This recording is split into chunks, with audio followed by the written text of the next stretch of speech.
예, 여러분 안녕하세요. 마재강TV입니다. 오늘의 정치논 배경 시작하겠습니다. 첫 번째 기사부터 바로 보시겠습니다. 나경원 외국인 근로자의 법정 최저임금 적용 예외 허용해야 한다. 국민의힘 나경원 대표 후보 외국인 근로자 최저임금 구분 적용 도입을 제안하며 여야 수기를 통해 현명한 대안을 찾겠다라고 밝혔습니다. 외국인 근로자에 대해서 국내 최저임금법상 법정 최저임금을 준수하지 않도록 예외를 허용하는 제도를 도입하고자 한다. 만성적 노동 공급 부족을 극복하려면 외국인 근로자 추가 유입이 불가피하다. 외국인 고용의 부담을 줄이고 외국인 역시 한국에서의 근로 기회를 더 많이 누릴 수 있도록 진입 장벽을 낮춰야 한다.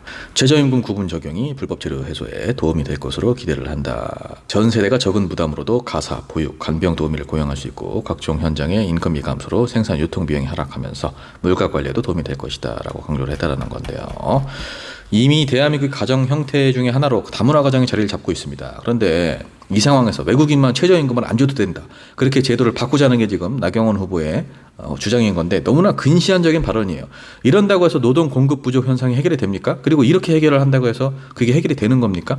이렇게 돼버리면은 외국인 노동자들의 상황이나 처지를 악용하는 그런 제대로 임금도 안 주고 노예처럼 부리는 일부 악덕업주들 더욱더 기승을 부릴 것이고 내국인 노동자들은 점점 더 설 자리를 잃어버리게 되죠. 소위 말하는 우리가 3D 업종이라고 불리는 곳들, 내국인들이 힘들어서 기피하는 곳들, 그런 것들만 지금 염두에 든 건지는 몰라도 외국인 노동자들이 꼭 한국인 노동자들이 기피하는 그런 곳만 몰립니까? 언제적 얘기를 하는 겁니까 지금?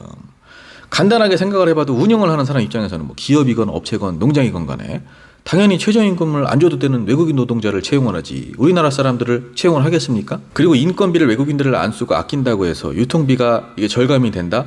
중간 마진을 안 남기겠습니까? 더 남기려고 하죠 오히려. 너무나 현실을 모르는 이 나경원이라는 정치인이 그렇게 정치를 오래 하고도 왜 국민들 기억 속에서 뭐 이렇다 할 성과가 보이지 않는지 기억되지 않는지 알 수 있는 대목이 아닌가. 다음 기사입니다. 이진숙 방통위원장 후보자 남편 지방세 체납으로 아파트 압류. 이진숙 방송통신위원장 후보자의 배우자 과거 여러 차례 세금을 내지 않아 아파트를 압류당했던 것으로 확인이 됐습니다. 최민희 의원실이 확보한 자료에 따르면 동작구청 세무 1과 지난 2006년 9월부터 이듬해 7월까지 10개월 동안 이 후보자의 배우자 신모 씨가 당시 소유한 서울 동작구 사당동의 아파트를 압류를 했다라는 거죠. 압류 당시 지방세가 몇 차례 체납이 된 상태였으며 이후 세금을 납부하면서 압류가 해제가 됐다. 방통위는 당시 이 후보자는 특파원 근무를 위해 배우자와 함께 해외에 체류하고 있던 때로 해당 아파트는 전세 임대 중이었다. 정확한 사실관계를 확인하고 있다. 방송통신위원회 장 후보라는 사람이 방송통신위원회가 뭡니까? 대한민국의 방송에 대한 심의와 규제를 책임지는 그런 기관인데 그 기관의 장으로 거론되고 있는 지명이 된 사람이 연예인을 좌파 우파로 나눠가지고 리스트를 만들고 방송 프로그램도 심지어 영화까지도 좌파 우파로 나누는 박근혜 정권 때 문화에서 블랙리스트가 떠오르죠. 우리가 지금 그 악몽이 재현되는 것을 목격하고 있는 겁니다. 무조건 막아야 됩니다.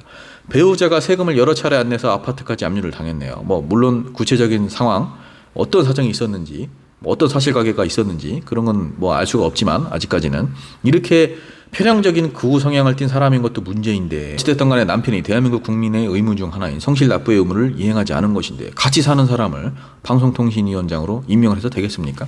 다음 기사입니다. 추경호, 이재명 먹사니즘은 포퓰리즘 재포장이다. 정쟁부터 멈춰야 한다. 국민의힘 추경호 원내대표, 더불어민주당 이재명 전 대표가 출마 선언 때 내세운 이른바 먹고사니즘, 포퓰리즘을 재포장한 일이다라고 평가절하했습니다.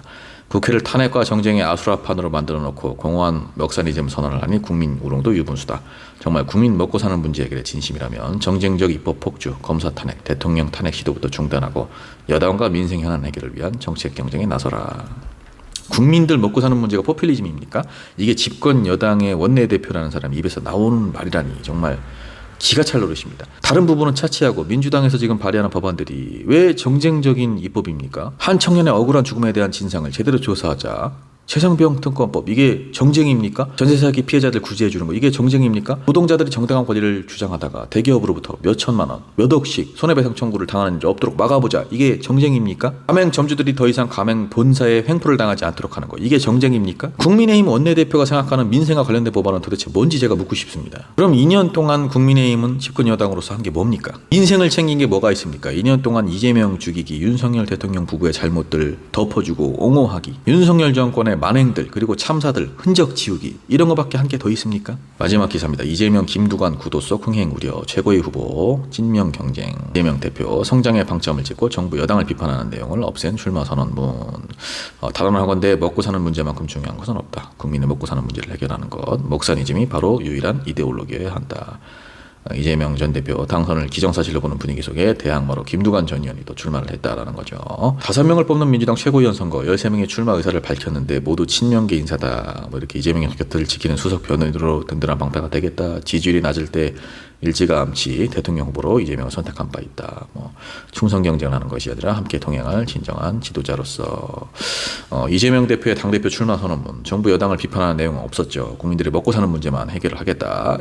아주 좋습니다. 최선을 다하겠다. 이런 의지를 피력을 한 건데 최고위원 13명 중에서 이제 5명만 당선이 되는 거죠. 근데 지금 보면은 뭐 이재명 곁을 지키는 수석 변호인으로 든든한 방패가 되겠다. 뭐 지지율이 낮을 때부터 일찌감치 대통령 후보로 지지를 했다. 뭐 이재명의 동행과자가 되겠다. 뭐 이런 말들. 이번에 최고위원 출마를 하신 분들이 이런 말씀을 하시는 건데 어떤 의도로 이런 말을 한 건지는 알겠어요. 이재명 대표에게 좀 힘을 실어주겠다. 이런 의도인 건 알겠는데 너무 이렇게 이재명 대표의 러닝메이트를 이렇게 자처를 해서 사실 이분들이 굳이 이런 말을 안 해도 친명계라는 건 알거든요. 근데 뭐 이렇게까지 어필을 한다는 거 오히려 이 외부에서 보기에는 이재명 대표에 대한 인식이 1인 독주다, 정당화된다, 이재명 대표에 대한 또 충성 경쟁이다 이런 걸로 비춰질 수가 있는 거기 때문에 너무 이렇게 하는 것도 좀 자중을 해야 됩니다. 누차 말씀드리지만 이미 당원들이 다 이재명 대표와 함께 갈 사람인지 아닌지는 다 구분을 할 수 있기 때문에 굳이 이렇게 최고위원 출마를 하는데 자기 비전을 좀 더 어필을 했으면 좋겠어요. 이재명 대표의 어떤 친분, 내가 이재명 대표를 뭐